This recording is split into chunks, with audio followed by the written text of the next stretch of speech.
Danny Brooks's heart was pounding so hard, he thought it would burst out of his chest as he climbed Graceland's wall. He was 23 years old, unemployed, and desperate. If he could steal something from Elvis Presley's house, maybe he could feed his family for one more month. But what he saw when he climbed through that window would change his plans forever. Elvis Presley was sitting there, and the first thing Elvis said when he looked at Danny was something no thief ever expected to hear. "Are you hungry, son?" June 3rd, 1974. Memphis, Tennessee. Danny Brooks sat in his small apartment's kitchen, holding his last $12. His wife Linda had undergone appendicitis surgery 3 days ago. No insurance. The hospital bill came to $847. Danny's pockets were empty, the refrigerator was empty, and his hopes were empty. His 4-year-old daughter Sarah was in the living room watching television, or rather, staring at the television. What they were showing didn't matter anymore. Sarah hadn't eaten a proper meal in 3 days. Danny had given her the last 2 slices of bread that morning. He hadn't eaten anything himself. "Daddy," Sarah said, coming to Danny's side. Her voice was very weak. "I'm hungry." Danny's heart broke. He couldn't look at his daughter. "I know, sweetheart. I'll make dinner soon, okay?" But there was no food in the kitchen. Nothing at all. Sarah went back to the television, and at that moment, Elvis Presley appeared on the screen. It was concert footage. Elvis was on stage, thousands of people screaming, applauding. Lights, glamour, wealth. Danny looked at him. Graceland was in one of the wealthiest areas of Memphis. Elvis Presley lived in a house worth millions of dollars. Inside was filled with antiques, valuable items. Everyone knew this. And at that moment, a thought crossed Danny's mind. A terrible thought, a desperate thought. What if I went there? No, this was crazy. This was crime. But he looked at Sarah, his tiny daughter, her hungry eyes, and he made a decision. At 11 p.m., he left the house. Linda was in the hospital. Sarah was with neighbor Mrs. Peterson. Danny didn't tell anyone anything. He couldn't. He drove his old pickup truck toward Graceland. All along the way, he kept telling himself, "Turn back." But he didn't, because if he turned back, tomorrow Sarah would be hungry again, and the next day, and the day after that.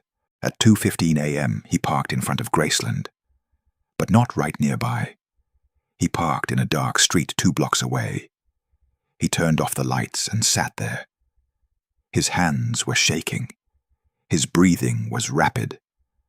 "This isn't right," he whispered to himself. "This is so wrong." But then he heard Sarah's voice in his head. "Daddy, I'm hungry." Danny got out of the vehicle. He'd come in a black jacket and dark pants to avoid drawing attention. He walked toward the back of Graceland. The streets were deserted. Everyone was sleeping. When he reached the mansion's back wall, he stopped. The wall was high, but it looked climbable. He looked around. Nobody was there. He couldn't see security cameras either, but there must have been some. "Last chance," he told himself. "You can turn back now." But he didn't turn back. He climbed the wall. His hands gripped the stones. His feet slipped. But he continued. He was out of breath.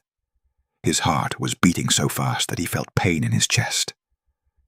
When he reached the top of the wall, he saw the garden. Large, wide, and dark. In the back, there was a pool. The house was enormous. Most windows were dark, but a few were lit. Maybe he's not sleeping, Danny thought. Maybe the lights just stayed on. He jumped down. He fell onto the garden grass. He started walking slowly so as not to make footsteps. With each step, he expected something. An alarm, a dog barking, a security guard. But nothing happened. He approached the back of the house. There was a large glass-paned door. It was locked, but there was an open window next to it. It was a small window, but Danny was thin. He hadn't eaten in 3 days. He could fit. He opened the window wider and slipped inside. When his feet touched the carpet, he froze. He listened. A sound came. Piano sound. Someone was playing the piano. Danny tried to breathe, but his lungs were burning. Where was the piano sound coming from? Who was playing? At this hour? He moved slowly forward. He was in a dark hallway. The walls were covered with portraits, expensive paintings, old photographs. Everything was very valuable. If Danny took one of these and sold it, maybe. But the piano sound continued, and Danny was being drawn to it. He didn't know why. Maybe he needed to know where the sound was coming from. Maybe he should make an escape plan. When he reached the end of the corridor, he saw it. A large living room, a white grand piano in the center, and a man sitting at the piano. Elvis Presley. Danny's breath caught. He couldn't move.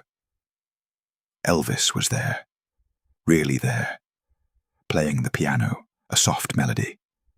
His eyes were closed. He wasn't singing, but he was playing the notes carefully. Danny tried to step back. He could slip away quietly. Elvis hadn't seen him. He could still escape. But just as he turned, his foot hit something. A small side table. The vase on top wobbled and fell. Crash! The sound echoed through the living room. The piano stopped.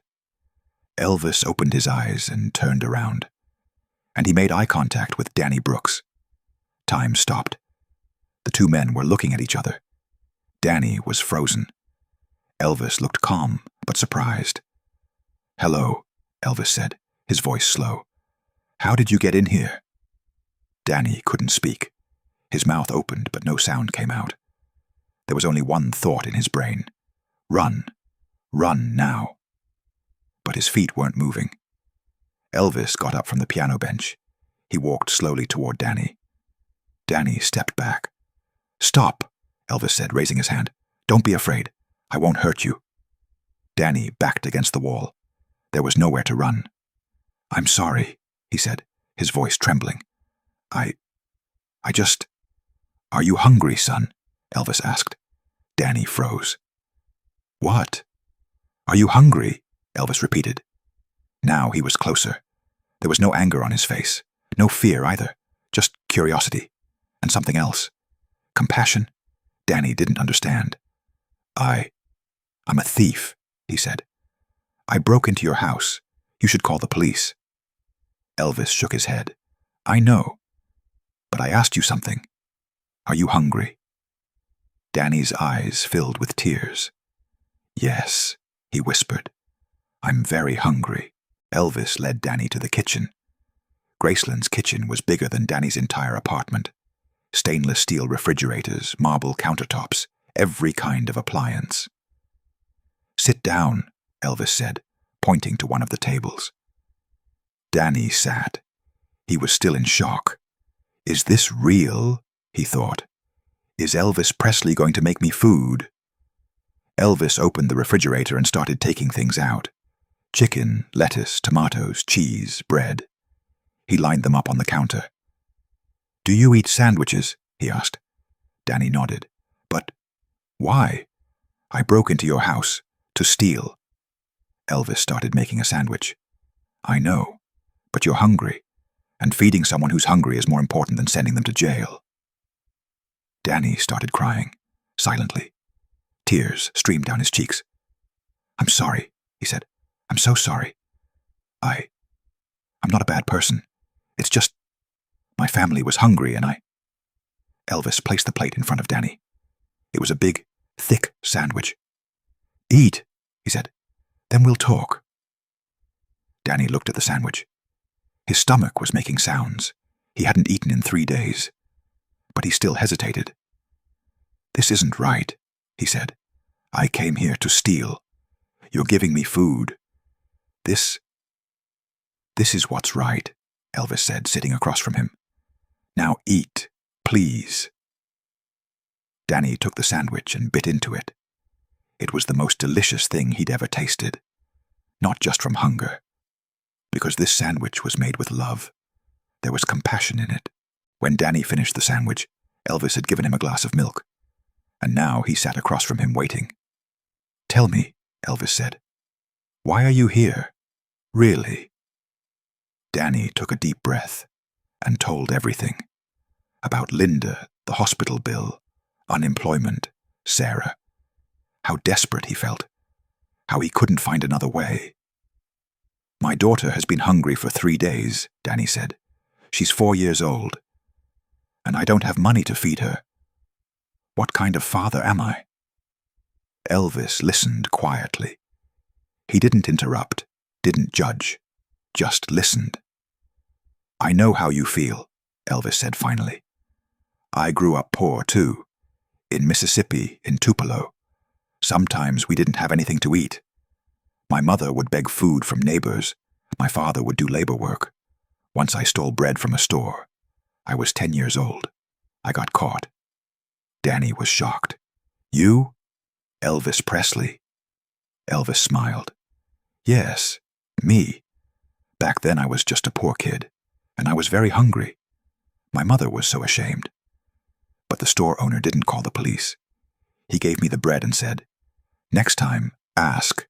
Don't steal. If you ask, I'll give.'" Danny swallowed. "And that's why you're giving me food." "No," Elvis said. "I'm giving you food because you're a human being, and people should help each other, especially in hard times." Elvis stood up. "Wait here," he said.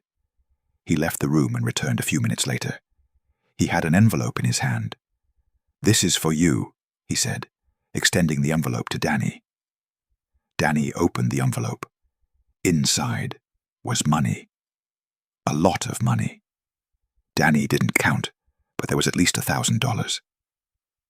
"What? What is this?" he stammered. "For your hospital bill," Elvis said. "And a month's rent, and food money. Buy Sarah something nice.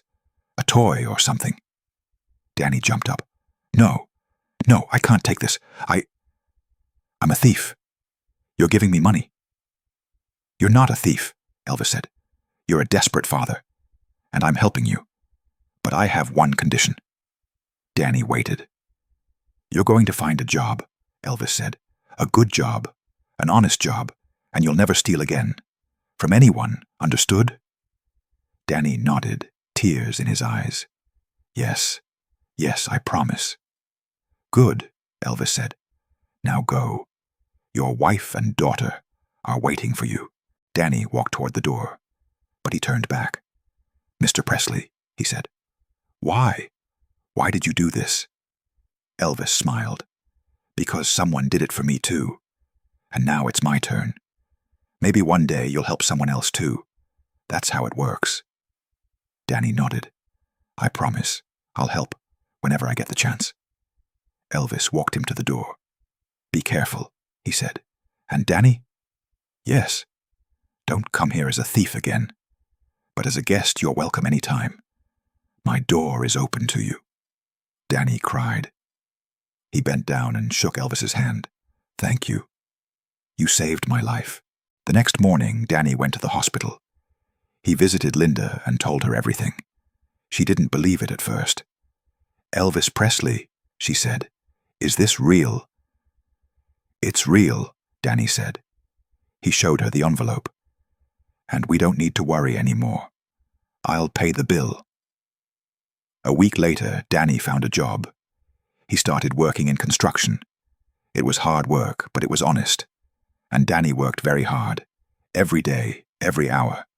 Sarah wasn't hungry anymore. Linda left the hospital. Life was returning to normal. But Danny never forgot that night. What happened at Graceland. Elvis's compassion, 1989. Danny Brooks was now 38 years old. He'd started his own construction company, small but successful. Sarah was in college. Linda was healthy.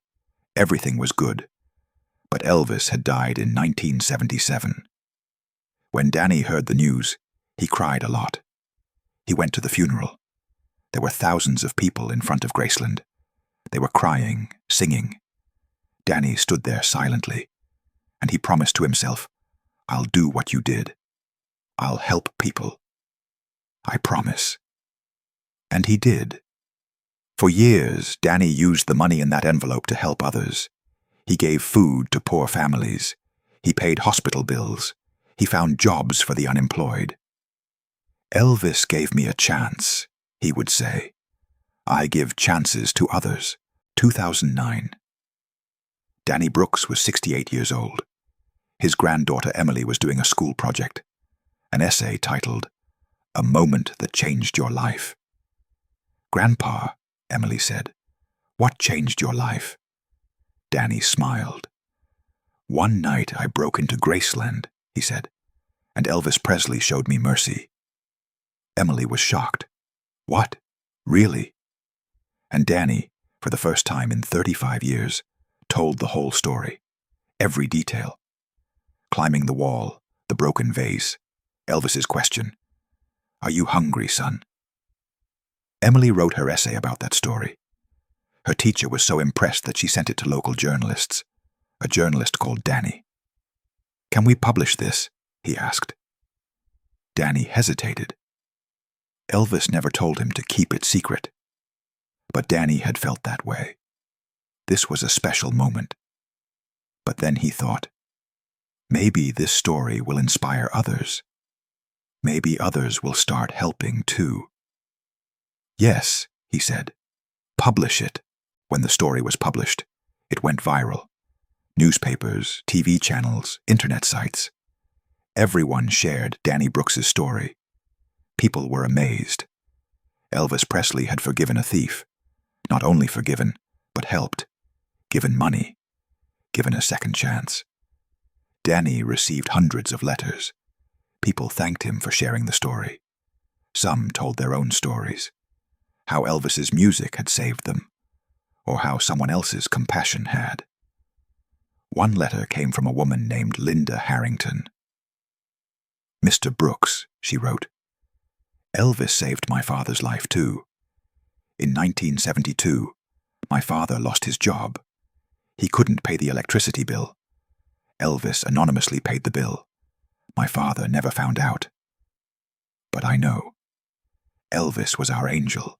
Danny Brooks died in 2015. He was 74 years old. At his funeral, there were hundreds of people. Not just his family.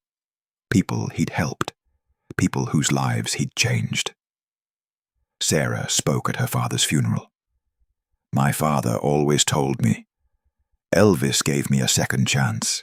I must give chances to others. And he did. He helped hundreds of families, fed thousands of meals, found jobs for dozens of unemployed people. My father made one mistake. He broke into Graceland. But that mistake made him the best person. Because Elvis didn't just show him forgiveness, he showed compassion. And my father spread that compassion to the world." On Danny's tombstone it says, "Danny Brooks, 1951 to 2015. Elvis gave him a chance. He gave it to thousands." And right below, the words Elvis said that night, "Are you hungry, son?" Because sometimes the biggest change starts with the simplest question. Elvis Presley could have caught a thief that night. He could have called the police. He could have taken him to court. But instead he asked a question. "Are you hungry?" And that question changed a man's life, saved a family's life, and over the years touched hundreds of people. Because compassion is a chain reaction. The compassion you show one person becomes the compassion that person will show to others. Elvis Presley died in 1977, but the compassion he showed Danny Brooks that night is still alive, still growing, still changing the world.